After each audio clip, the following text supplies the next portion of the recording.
واتقوا فتنة لا تصيبن الذين ظلموا منكم خاصة واعلموا ان اللہ شدید العقاب. اور ڈرو اس فتنے سے، اس عذاب سے جو صرف انہی کے اوپر مسلط نہیں ہوگا کہ جنہوں نے ظلم کیا ہے یا زیادتی کی ہے یا شرک کیا ہے یا کفر کیا ہے، بلکہ اس گندم کے ساتھ بھس بھی پس جائے گا. جب عذاب الہی آتا ہے، کوئی ایسا عام عذاب آتا ہے، اس عذاب کے اندر تو ظاہر بات ہے کہ جو گناہ گار ہیں، فاسق ہیں، فاجر ہیں، وہ بھی جائیں گے اور بے گناہ بھی مارے جائیں گے. اللہ یہ نوٹ کر لیجئے جس کو کہ سورہ اعراف کے اندر واضح کیا گیا ہے، اللہ یہ کہ وہ بے گناہ لوگوں کو روکتے رہیں، منع کرتے رہیں، نہیں یعنی منکر کا فریضہ سر انجام دیتے رہیں، بھلائی کی دعوت دیتے رہیں، ان کے بارے میں تو کہا گیا ہے کہ ان کو بچا لیا جائے گا. لیکن اگر آپ پیسیو رہے، بدکاری پھیل رہی ہے، آپ اپنے دھندے میں، اپنے کمائی میں ہیں، اپنے رہن سہن میں ہیں، اپنے بچوں میں خوش ہیں، اللہ اللہ خیر صلی اللہ، آپ کو کیا پرواہ؟ معاشرے میں کیا ہو رہا ہے، کیسی بے پردگی، کیسی فحاشی، کیسی بے حیائی پھیل رہی ہے. آپ کو بہت بڑا تمغہ مل گیا ہے. بھارتی صحافی اور مسلمان نام کی صحافی ہے وہ خاتون جس نے جا کر کے یہ کہا ہے کہ پاکستانی معاشرہ اس کتیا کے مانند ہے جو کتے کی تلاش میں جو ہے ہلکائی ہوئی ہے. like a bitch in heat while no dog is in visible. یہ صورتحال ہمارے معاشرے کی، اور ہم تو فقط اللہ اللہ اللہ. یہ لوگ چاہے خود گناہگار نہیں ہیں پکڑے جائیں گے، بلکہ ایک حدیث کی روح سے تو سخت ترین عذاب ان پر آئے گا.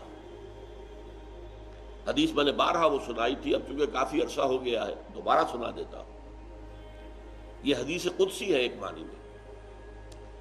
اوحى اللہ عز وجل الی جبرائیل علیہ الصلوۃ والسلام، حضور فرماتے ہیں کہ اللہ تعالیٰ نے جبرائیل کو وحی کے ذریعے سے ایک حکم بھیجا، ان اقلب مدینہ کذا و کذا باہلھا، فلاں فلاں بستیوں کو ان کے رہنے والوں سمیت الٹ دو.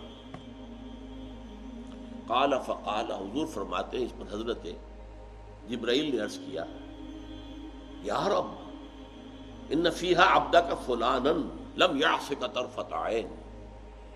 پروردگار اس بستی کو الٹ دوں، اس میں تو تیرا ایک ایسا نیک صالح بندہ بھی ہے جس نے کبھی پلک جھپکنے جتنی دیر بھی کسی معصیت میں بسر نہیں کی. ذرا اندازہ کیجئے، یہ کوئی کرائے کا وکیل نہیں ٹیسٹیفائی کر رہا ہے، جبرائیل. اور کس کی بارگاہ میں؟ جہاں ابو جہل بھی جھوٹ نہیں بول سکے گا. ان فیہا عبدک فلانا لم یعصک طرفۃ عین. ہم کہتے ہیں پلک جھپکنا، عربی کا محاورہ ہے آنکھ کا ادھر سے ادھر ہو جانا.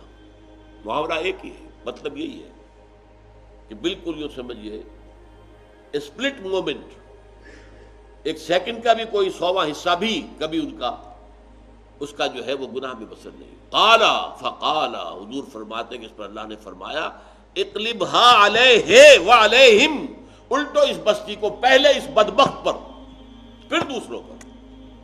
فإن وجهه لم يتمعر في ساعة قط، اس لیے کہ وہ خود تو نیک بنا رہا لیکن میری احکام کی دھجیاں بکھیری جاتی رہی اور یہ دیکھتا رہا.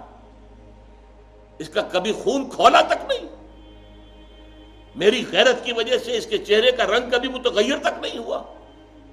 ایسا بے حس، ایسا بے حمیت، ایسا بے غیرت، چاہے کتنا ہی صالح ہو اور کتنا ہی نیک ہو اور کتنا ہی پاک باز ہو، عذاب کا اولین مستحق ہے. واتقوا فتنة لا تصيبن الذين ظلموا منكم خاصة. وہ عذاب جب آئے گا تو پھر وہ صرف ظالم ہی نہیں آئیں گے اس کی لپیٹ میں، بے گناہ بھی لپیٹ میں آ جائیں گے. یہاں تو معلوم ہوتا ہے کہ بے گناہ سب کے سب لپیٹ میں آ جائیں گے، لیکن القرآن یفسر بعضه بعضا، سورہ اعراف میں جو نقشہ کھینچا گیا ہے، وہ لوگ کہ جو بدی سے روکتے رہیں، نیکی کی دعوت دیتے رہیں، جو لوگ غلط کام کر رہے ہیں ان سے تعلق منقطع کریں. وَنَخْلَعُ وَنَتْرُكُ مَن يَفْجُرُكُ، ان کے ساتھ سوشل تعلقات نہ رکھیں، ان کے ساتھ مل بیٹھ کر کھائیں پیئیں نہیں، ان کو اللہ بچا لے گا. باقی لوگ چاہے خود گناہ گار نہ ہو اس میں پکڑے جائیں گے۔ واتقوا فتنة لا تصيبن الذين ظلموا منكم خاصة، خاص طور پر صرف ظالم، صرف گناہ گار، صرف فاسق اور صرف فاجر ہی نہیں اس کی گرفت میں آئیں گے، بلکہ وہ گناہ گار جو بے گناہ ہے وہ بھی پھنس جائیں گے۔ وَاعْلَمُوا أَنَّ اللَّهَ شَدِيدُ الْعِقَابِ، اور جان لو کہ پھر اللہ کی سزا بھی بہت سخت ہے۔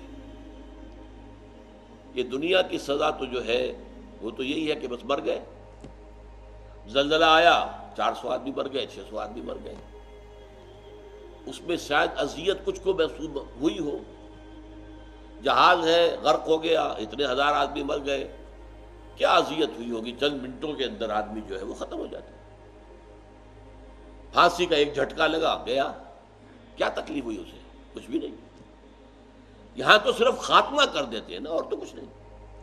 اللہ کا کی سزا سخت ہے، لا یموت فیہا ولا یحیا، انسان چاہے گا موت آ جائے، موت آ جائے، موت آ جائے، موت نہیں آئے گی، بلکہ اگر کھال جھڑس گئی ہے تو دوبارہ نئی کھال بنا دی جائے گی، تاکہ وہ جلن مستقل طور پر محسوس ہوتی رہے، وہ جلن، ورنہ آپ کو معلوم ہے کھال کے اندر جو ہے وہ حس ہے، جلنے کی تکلیف ہوتی ہے، اندر مسلس وغیرہ کے اندر حس نہیں ہے، وہ جلے تو کوئی پتہ نہیں انسان کو نہیں چلے گا، لہذا پھر کھال دوبارہ وہی کھال بنا دی جائے گی تاکہ پھر انہیں وہ جلن جو ہے پوری طریقے سے محسوس ہو۔ واتقوا فتنة لا تصيبن الذين ظلموا منكم خاصة واعلموا ان اللہ شدید العقاب، اور جان لو کہ اللہ تعالی سزا دینے میں بہت سخت